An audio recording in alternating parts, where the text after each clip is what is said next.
Hey How guys, do how do I yep, G'day. So you ready? yeah, mate. So you All good? right, yeah, we're live. No problems. All right, so hey guys, this is Jorge here from the Big Band Podcast. I'm here with my guest today, Trent Clews-de Castella from Australia. He is the co-founder at Phoria and Scann3d. Trent has previously owned and run a 3D consultancy which connected consumers and businesses with new and emerging technologies. His unique position and understanding afforded him the insight and network to build Scan3d, a creative 3D company that gives you the ability to virtually experience any interior space if you were physically there. Um, so, so Aria, which is the first official project, or it has a first official project called Dream 3D, which leverages VR as a therapeutic tool in hospitals for patients and a training module for medical staff. So that's interesting, Trent. Hmm. You've been around quite a lot on the immersive technologies. Yeah, yeah. It's been an awesome little journey, even just in these last 24 months. Hmm. Yeah, can you tell us a little bit about your project in Phoria or Scan3d, whichever one? Yeah, yeah, definitely. Well, I guess they're sort of one and the same. So when we started 2.5 years ago, we were just looking at how we could rapidly virtualize physical places. So it sort of just was inspired by the process of looking for a new house, and really quickly found that you look at so many photographs and then they all start to look the same, and you often realize that maybe the photographs weren't necessarily a true reflection of what, say, maybe this possible dream home could actually look and feel like. And so when we started Scan, we were just looking at how we could actually use 3D tours and concepts like virtual reality to better transport people places. And so we found a really good fit in property. We've since done over 1,000 homes around the country here in Australia. Wow. We're just looking at the analytics actually last night. We've had over a million different views. So it's really good to see the content's now reaching out to a really broad number of people. And then throughout our journey, we've since sort of stepped back a little bit and realized that there's a whole bunch of skills that we've developed in the virtual reality space that's allowed us to actually look at some of the different markets and opportunities in front of us, and we realized that it wasn't just 3D scanning that we were good at. We were also specialized in this concept that we just call immersive media. So the idea that it's not just existing, you could actually build a virtual world of a place that's yet to be built. So say, for instance, an off-the-plan apartment, or then even using tools like 360 video to actually capture and illustrate really nice stories in more engaging and meaningful ways. And so throughout that process, we since sort of had a number of different products and tools that we were working with, and realized that Scan at the time wasn't a true reflection of our core identity. And that really led to the evolution into Phoria, which is a truly immersive media company. And yeah, we're playing in a really, really exciting space right now. And I think 2016 has definitely been the year of VR. We've seen, at least I'm sure, even just following just through the media from the US as well, there's an insane amount of advances happening in just about every single industry I can think of that's really being impacted by virtual reality. Then we're looking at how augmented reality is actually now sort of stepping up. We were having a good play yesterday with the Microsoft HoloLens, which is a nice little interesting tool, piece of technology that's sort of shaking things up in the mixed reality space as well. So yeah, it's more so just converging on like experiential entertainment today, and tools like VR and AR are changing the way we can actually consume and connect with content. Awesome. Now, Hmm. from your experience, what is it about each of these technologies, VR and AR, that makes it so transform how people engage with businesses? What's so good about it? Yeah, I mean, what is it about them that makes it this new type of medium? Yeah, definitely. So I guess if we were to look at virtual reality and augmented reality is quite separate at this point. So I guess VR is really unique and special in the sense that it really transports you to a different place. So it is quite, I guess, enthralling in a way that you could sort of put on a headset and almost forget that the physical place you're in is really different. Like you in a way just get lost in this new world. And so VR is very much, I feel like, all consuming in a way that every sense is starting to be sort of stimulated. And so the ability to sort of pick you up and take you to a different location through something as simple as a smartphone, I feel is just incredibly powerful in a way. And then if we look at augmented reality, I guess it's a little bit different in the sense that you've got the ability to now sort of interact with your physical world in digital ways. So it's almost like a lens into the physical that can sort of augment your surroundings through technology. And so I think augmented reality is really special in the sense that you actually have more of a shared experience. So rather than in VR, you're sort of plucked out, and we'll often see people sort of in VR and completely disconnected from everyone around them. But I think augmented reality is special and unique in the sense that you can actually, I guess, ultimately just share this sort of new digital medium with other people. So for the industries we work in, if you're sort of trying to help people experience space, being able to sort of guide them through with like a shared narrative rather than just sort of dropping them in this virtual world and leaving it all up to them. Yeah, so I think it's augmented reality as well will probably be evolving very much over the next 24 months. So I think our concept of where AR is at today is going to be somewhat different to AR in about this time around 2017. Yeah, excited to see what's going to be coming up. So what is driving the rise of both VR and AR, in your opinion? Yeah, yeah, definitely. So I guess I'd probably boil it down to three prongs. First is just consumer hardware. We're just really blown away by the capabilities of just consumer level smart devices, so your smartphones really, where we now have this insane amount of computing power now just available in the palm of our hands. And this is, I guess, being pushed a little bit further through the different sort of sensors now that can be embedded into consumer tech. So we're now seeing some new products with the likes of Lenovo and Intel that are enabling a sense of spatial awareness. So being able to actually perceive in three dimensions rather than just sort of 2D. The next would have to be cloud computing for sure. So we leverage a whole bunch of computer vision algorithms, which ultimately turn a process that used to take one person months to go through and stitch together these sort of models and environments. We're now seeing that being done within 2 to 4 hours, which is just insanely disruptive to the workflow. And I think it's just been a massive driver in terms of bringing down the cost and pushing up the actual ability to scale. And then lastly is platforms. So for instance, Facebook and YouTube now supporting VR just at the click of a button, which now means you can effectively push out virtual reality to 1 billion users. And so I think in terms of being able to democratize VR, that's just probably the most powerful driving force. And so a good example is, I guess, a little bit different, but with all the work we do on property, we work with Australia's biggest property portal here called REA Group, or realestate.com.au.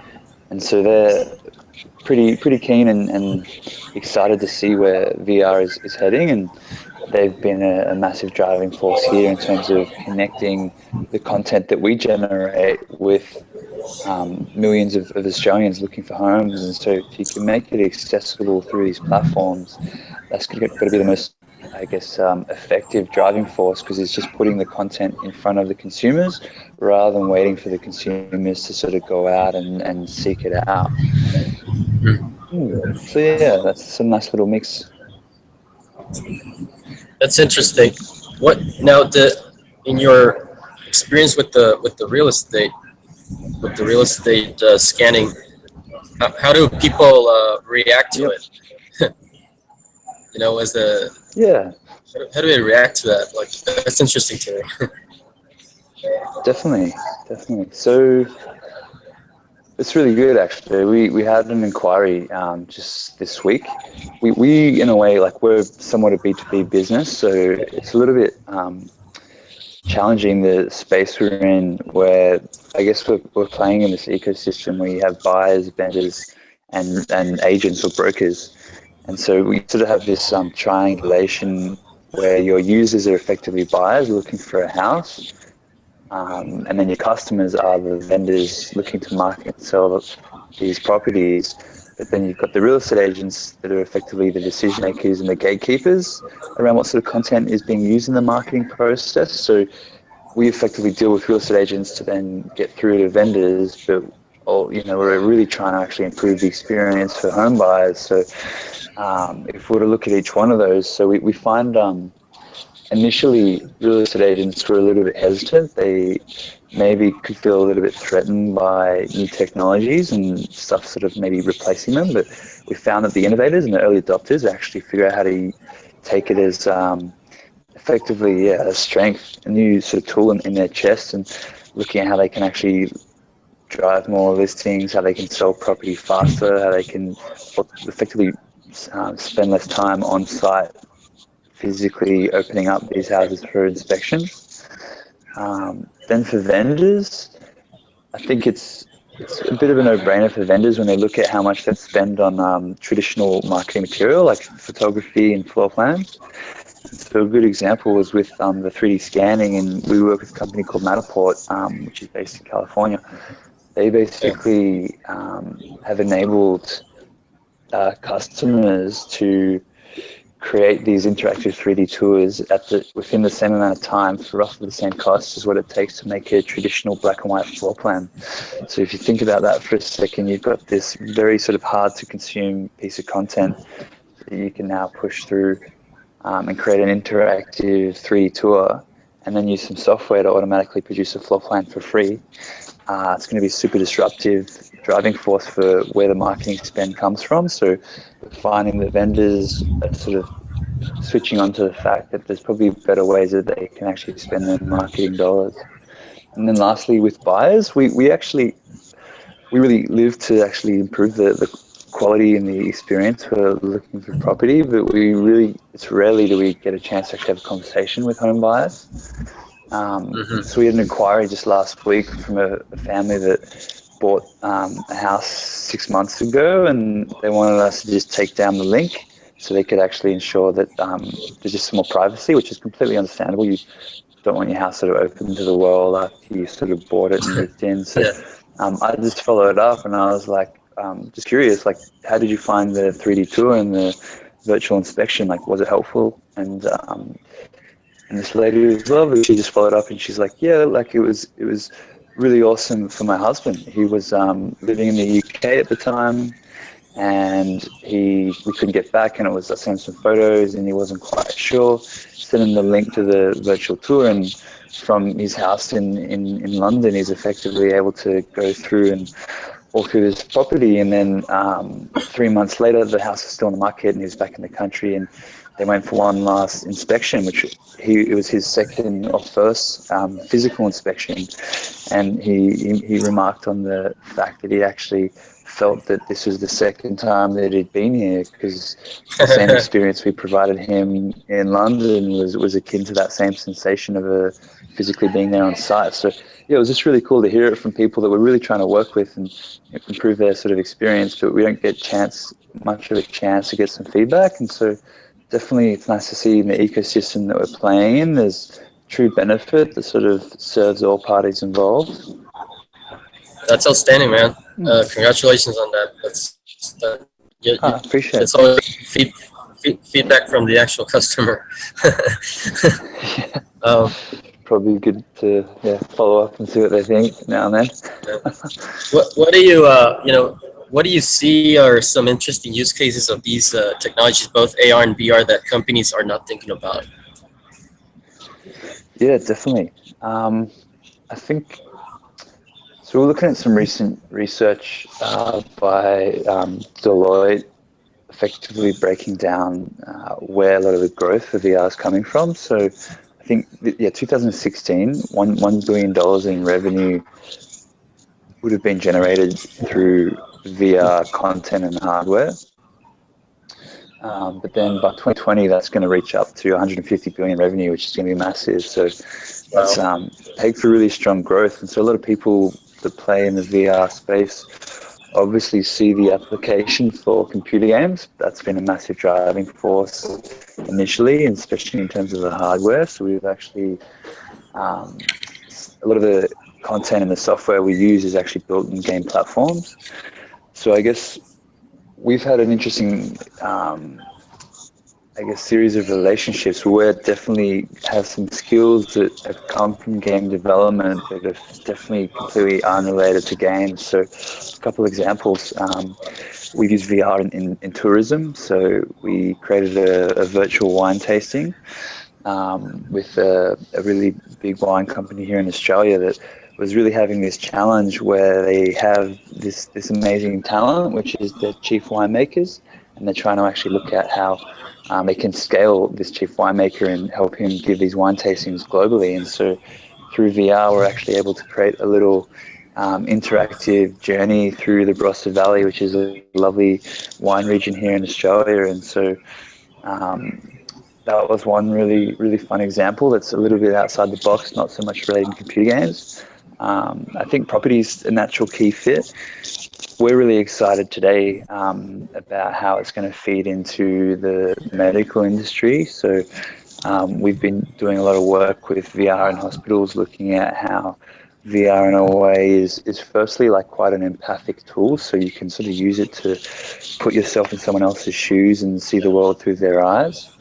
And then also as like a training tool. So if you were to imagine through virtual reality, you can actually have an experience that is more akin to learning by doing rather than sort of watching over someone's shoulder. And so we're working on a project now which is looking at an insertion into a vein just above your heart. And so we did some research here in Melbourne, and there was only a success rate of 4% for this procedure.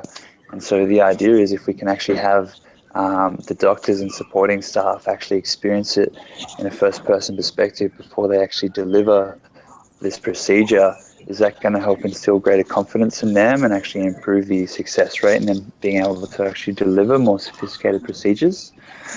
And so another, I guess, other few industries that I think people aren't thinking about, I guess, in summary, is empathy. So how it can be used to connect emotions in therapy.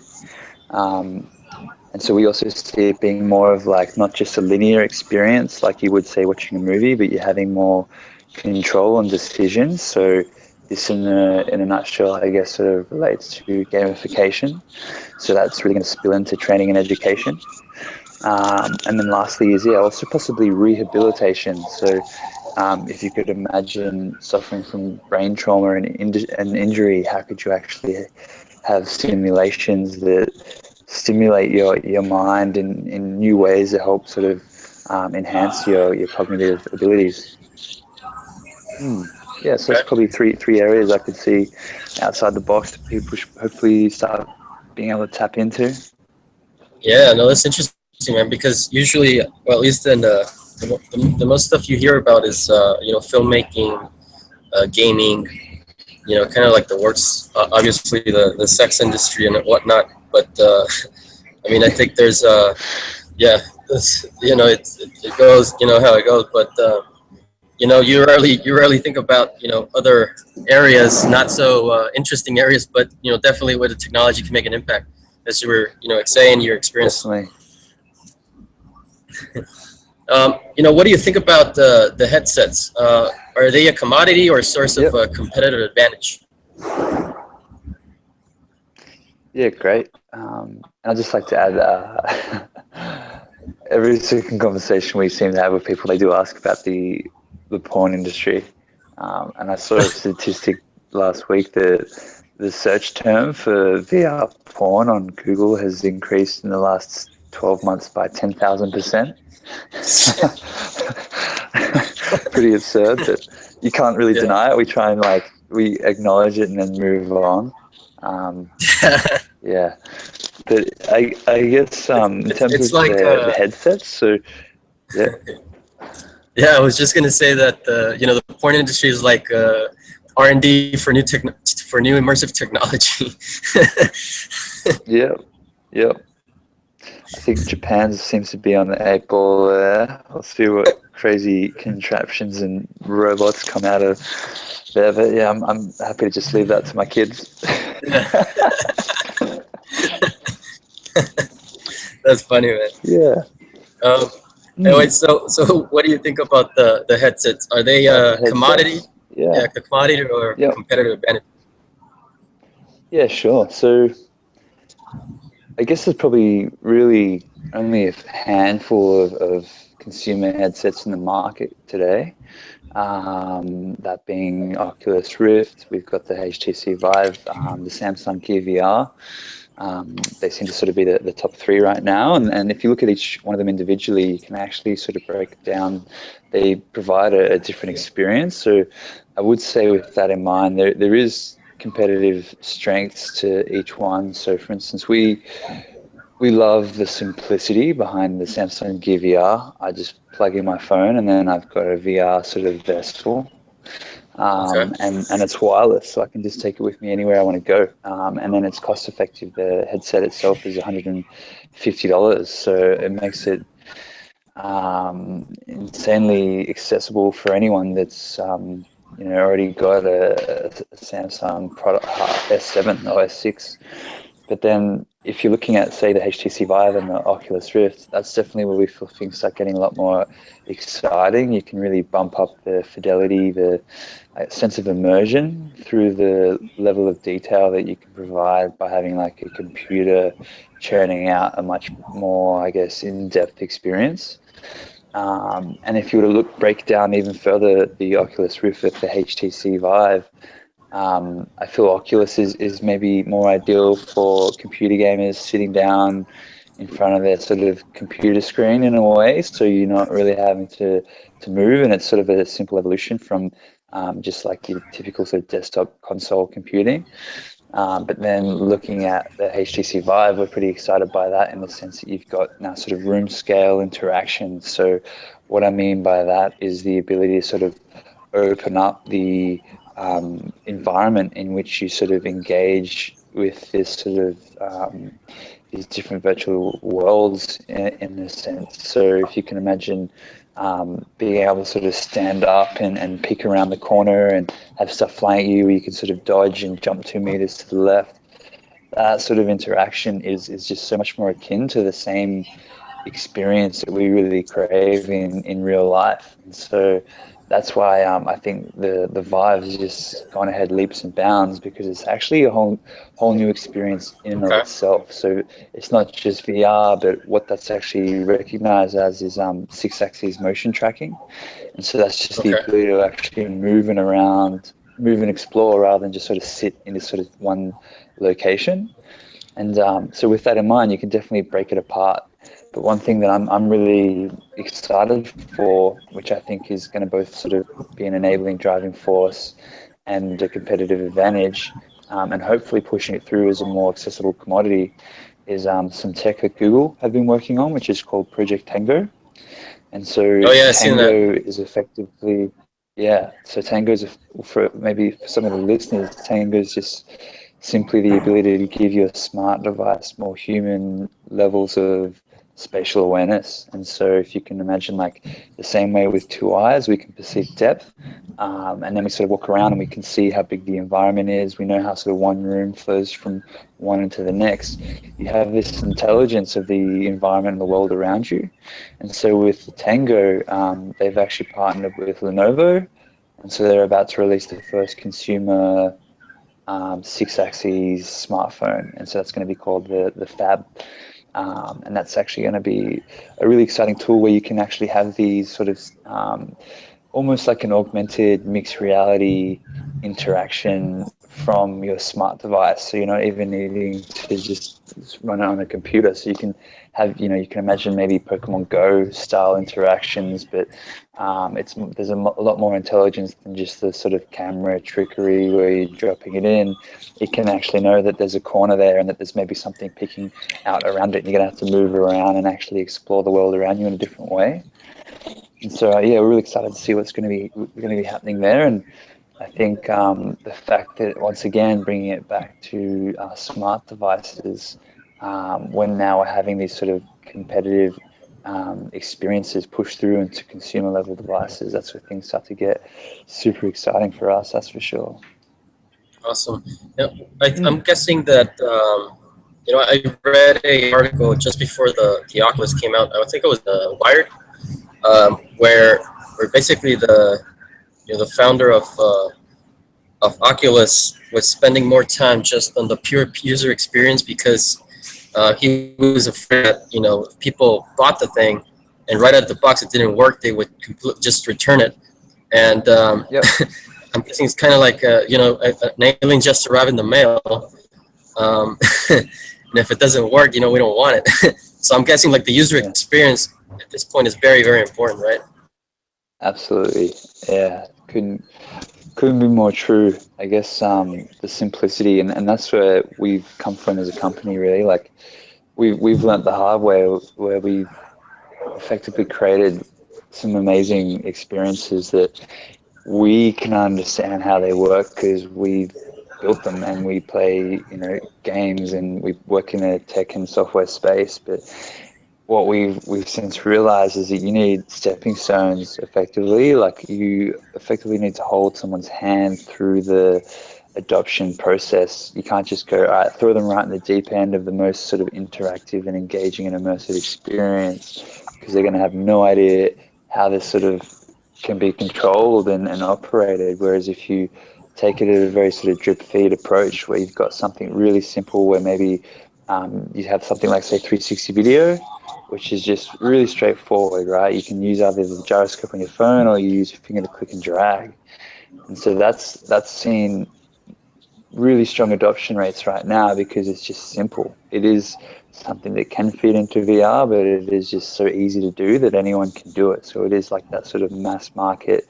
It's ready effectively, but then through that process, you're sort of educating consumers to go, all right, now you can not just look around, you can tap on stuff, you can move around the corner, you can pull out additional information. And so throughout this sort of more mindful approach, where you're sort of taking it one piece at a time rather than 100 pieces at once, you can then obviously make the sort of user experience a lot easier and a lot more gentle to help drive the actual adoption rate into more, I guess, sophisticated content and experiences. Awesome. This is a good segue to the next question, which is what are the current limitations of both of these technologies, AR and VR? Yep. Without a shadow of a doubt, that would have to be content. Yeah. So I'd say right now content's just changing at a ridiculous rate. The hardware's in a really good spot, but I think content has for a long time just really been lacking. So we've seen VR sort of peak in interest and then sort of wane off time and time again. Not necessarily because of the hardware, but just because of the content fell flat. So a lot of people maybe initially 10 years ago were spending 10 grand on these sort of VR devices, but now you'd spend this massive chunk of your sort of savings, and then you'd go through to play with the actual content itself, and it would actually then really fall short. And so throughout that process, you're then actually having somewhat of a very jaded experience. Whereas then we can look at actually where we're at today, where content isn't just incredibly detailed, the resolution's really picked up, but you can actually now have experiences that anyone can create. So I'm not sure if you've even seen the Samsung Gear 360. Yep.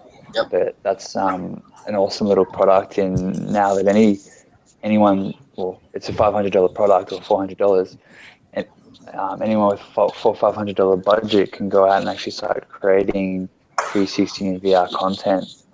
And so that's kind of the process that has worked for us. When we have $10,000 budgets and projects, we can spend months on creating some VR content, but it's actually turned a process that it would take months into now we can do it in hours, which is just insane. So I think the same adoption we've seen through YouTube and the amount of content that's just been driven from anyone is now actually going to roll over to VR and 360. Okay. All right. So with that said, what are some common challenges companies should consider before Yep. implementing these technologies? Yeah, for sure. So I guess there's probably um, there's definitely a couple challenges. I think the industry is in its infancy so much that everyone's sort of a newbie. Everyone's just learning. Everyone's just failing, making mistakes, which is pretty cool. It's a pretty cool space to be in, that you're just like treading these new frontiers that no one really has any idea about, and you're sort of just feeling your way through. And so I think with that in mind, we found, say, if you're creating stuff in VR, you're really messing around with people's perceptions.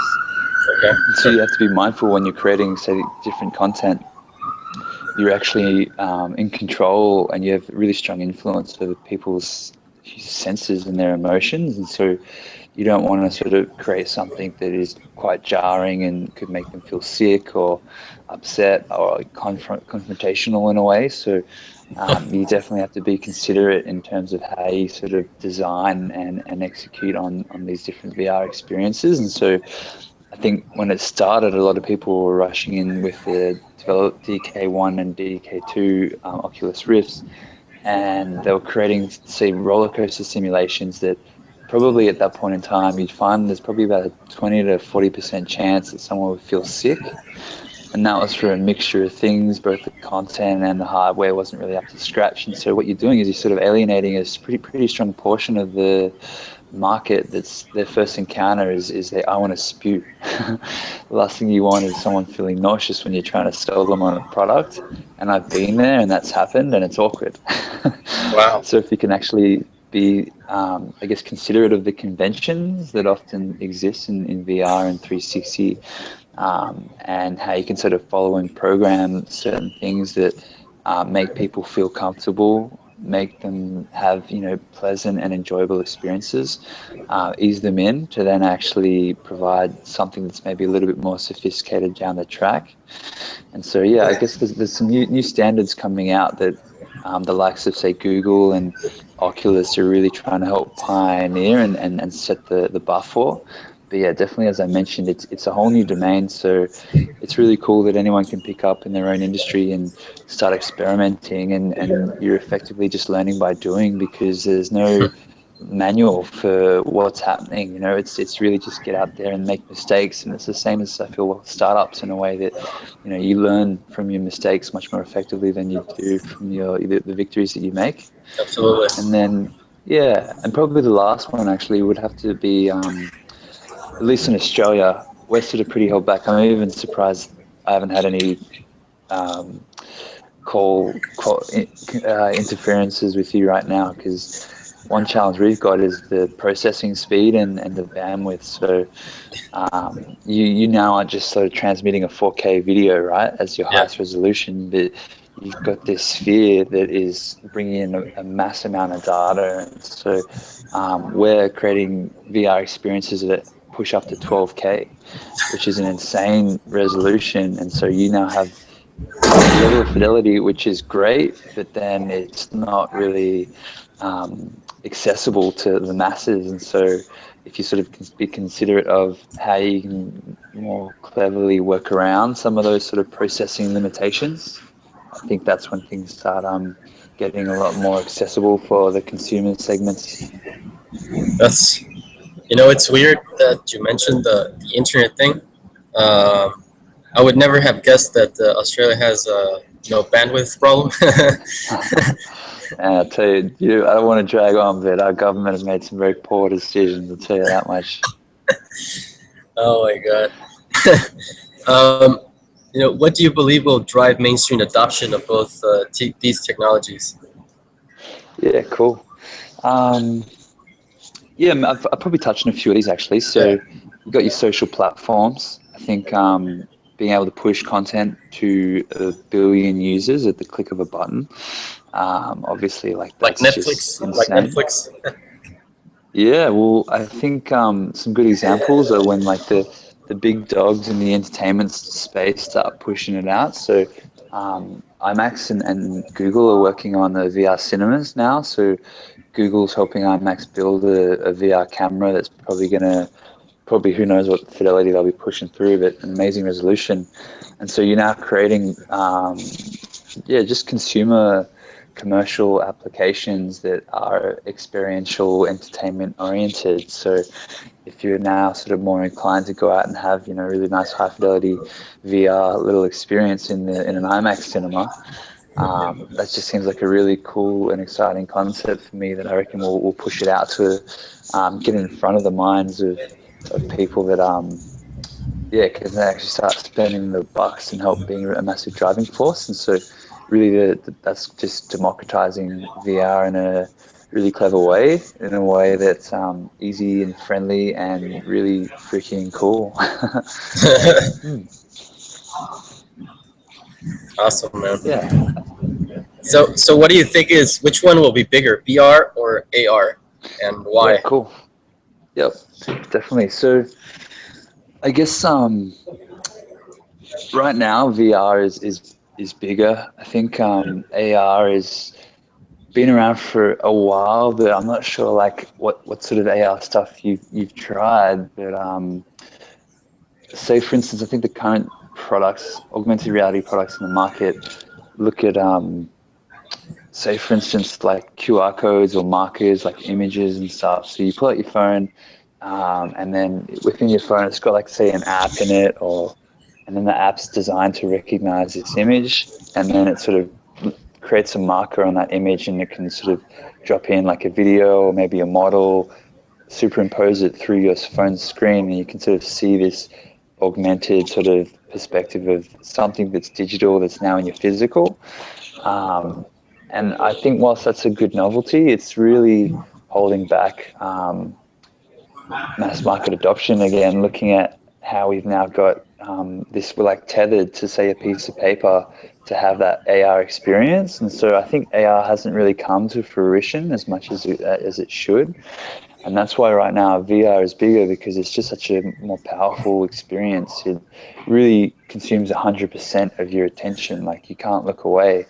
And so the actual, I feel, stimulation that you can get from VR, the enjoyment, the sensation is just so much more compelling than what you could actually get from AR currently. But then moving forward, we're effectively going to be in this really cool position where AR and VR combine. Um, and so that's really mixed reality. And so that's looking at, you've now got this sort of really compelling aesthetic experience that you could get through VR, but now you're having it in your physical surroundings. And so there's some products coming out now. So you've got like the HoloLens, which is we were playing with yesterday. That's really interesting. Obviously, it's still the first version. Like the 1.0 is never as good as you'd hope, but it's breaking the boundaries into a whole new space that is going to open up like just so many different ideas. So if you can now bring the virtual into your entire physical surrounding, I think that's going to be insane. Really keen to see what happens with Magic Leap. They seem to be, operating in secrecy, but it's getting to the point now that I feel somewhat similar to the VR tipping point that we maybe saw about 12 to 24 months ago, where surely Apple have to be looking into this space, or else I don't know what they're doing. They must just be sitting on some mounds of cash and counting some pennies, but they've surely got to be planning something. Yeah, and so I think mixed reality will ultimately be the biggest, because it's really combining the strengths of both VR and AR. Outstanding, man. All right, man. Last question for you. This is a good one, I Cool. think. What types of jobs will need to be filled once AR and BR hit the mainstream? Probably our jobs, to be honest. Yeah. So I guess definitely a couple. I'd like to think one is this idea of like content creators. So you've now got people that would be, say, photographers, but now what they're actually doing is they're using a different set of tools to capture more immersive content in the process. And so with that in mind, we've now actually got, so I'm just going to head outside for a sec, it's too beautiful a day. We're now sort of seeing these content creators transition from, say, being a photographer to a world builder. And so I guess what I mean by that is they're actually not just creating, a 2D image, but they're not creating an experience. And so you might sort of imagine that similar to someone being like a storyteller. But I listened to a really good talk.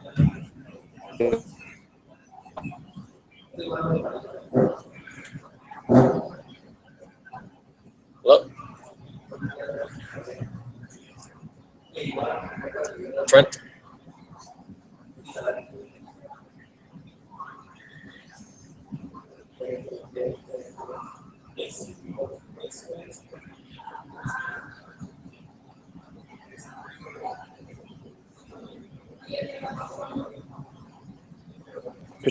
VR and AR tipping into the mainstream arena. Hello. Oh, I lost you, Are you man. there? Yeah, I lost Oh, you. sorry, mate. Are you there? Is that all Yeah, right? yeah, I can hear you now. Sorry, where did I cut off there? I think you were saying the last thing I heard was something about storytelling. Yeah, sorry about that. Yeah, so I guess basically what I was saying is if you're looking at storytelling and how that's actually beginning to change now, if you can imagine watching something in VR, you as a user or the viewer, you're actually in control, and so you are the storyteller. And so if you can think about these new jobs where you'd say have a videographer in the past and he is a storyteller, you're now actually through VR and AR, you're actually empowering storytellers. So you're actually creating the viewers and empowering them with the ability to actually tell their own story. And so I think that's going to be one interesting area. I'd like to see what's going to happen with religion. I wonder if people are going to start going to church in a virtual sort of cathedral on Sunday. Wow. And one last question, even possibly for you, mate, is looking at maybe how quickly VR and AR have advanced, and we're sort of building these worlds that are so similar to our own. And I'm not sure if you caught wind of much of the stuff that Elon Musk was talking about, Yeah. where we could, be in a simulation of sorts, and it seems strikingly similar to the sort of evolution that we've gone through now. And so, if you're sort of thinking about, could we possibly be in a simulation? If someone else were to create that simulation, is that person a god? It's funny that you asked because I've actually already discussed that on the podcast before. I think it was Cool. about a month ago, and it's hard to tell. I mean, there's supposedly people who've come to the conclusions that we are, um, but it's an interesting thought scenario to just even think about it, that somebody's already so advanced that they're letting us catch up. Yeah, we're just playing around with us. definitely. It's a pretty insane idea, but I guess time will tell. Only one way to find out, and that's to see how good VR and AR get in the process. Hey, have you seen any applications where you combine AR, VR, and artificial intelligence? Yeah, cool. Absolutely. So a good example is the stuff we're doing in hospitals, right? Okay. So we've come across like quite a few challenges with VR and how the content is actually experienced. And so one good example is with VR, you can look around in every direction, right? But if you're in a hospital bed and you're really struggling to move, how do you sort of explore the world around you? And so what we've done is we've just looked at like chatbots, really simple sort of AI interfaces that we can actually have the patient actually communicate with the program to actually control and navigate through the space. So they can sort of go, I'd like to turn left or move down this room. And there's a very sort of basic, but still this sort of artificial intelligence that can actually help them engage with the content and overcome some physical limitations and barriers. And yeah, I guess we'll see what else happens in that medical space. I think AI and the ability to sort of connect and have these sort of conversations with people, whether or not they sort of exist, or whether it could say be connecting with a virtual doctor, and maybe that first half of your session is something that is somewhat artificial, that's going through the basic procedure of just collecting that information without having to sort of rely on a physical person's time, who's obviously very time poor as well. Unbelievable, man. Do you have any videos on that? On they can share? Yeah, I can. We're about to launch a new website, so I'll definitely send you some stuff when that comes through. And then there's definitely a dozen different videos, some pretty inspiring stuff out there. I'll follow up after this. Awesome. All right, Trent. Thank you so much for being on the podcast and sharing your insight about these technologies. No worries. Where can people find you? They're going to have to track me down in Melbourne. Definitely on social media, where you can just find us through as Scann, so that's with a 3, Scann3d. We're about to launch a new website, which is Phoria, which is spelled with the PH, so Phoria.io. That's going to launch on Wednesday. That's going to be really cool. We're looking at actually some pretty awesome interactions, from like using it on your phone and getting you into VR and stuff like that. And if anyone wants to reach me, even shoot me an email, I'd love to hear from you. So my email is actually Trent, Trent, at Scann, which is with the 3, Scann3d.com.au. Love to have a chat. All right, man. Well, again, thank you so much for being, to hang out with me a little bit and talking about this great topic. Have a good one, and Absolutely. I guess you're just your morning, right? So have a great day, man. Yeah, summer day. Appreciate it. Thanks for your time. Awesome questions. Good conversation, brother. All the best. Have a good evening. You too. Take it easy. Enjoy your Bye-bye. weekend. You too. Take Bye-bye. care. Bye, everybody.